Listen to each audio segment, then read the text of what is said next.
শীতকাল আর vegetable chop খাবো না এমনি কি হয়।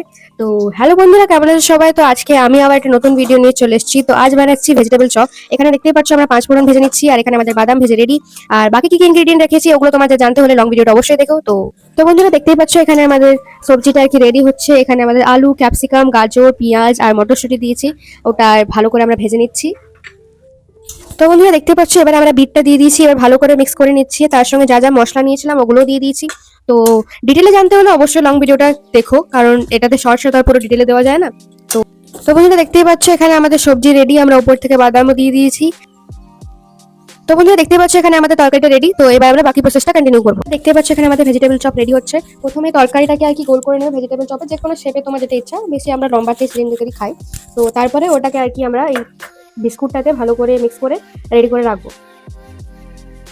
তো বন্ধুরা দেখতে পাচ্ছ এখানে আমাদের সব ভেজিটেবল চপ রেডি। তো এবার আমরা এটাকে ভেজে রেডি করে নেবো। তো চলো বন্ধুরা এটাকে আমরা এক এক করে তেলে ছেড়ে দিই।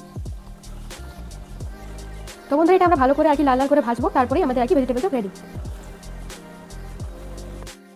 তো এই যে বন্ধুরা আমাদের ভেজিটেবল চপ রেডি, তো আমরা প্লেটে সার্ভ করে দিয়েছি।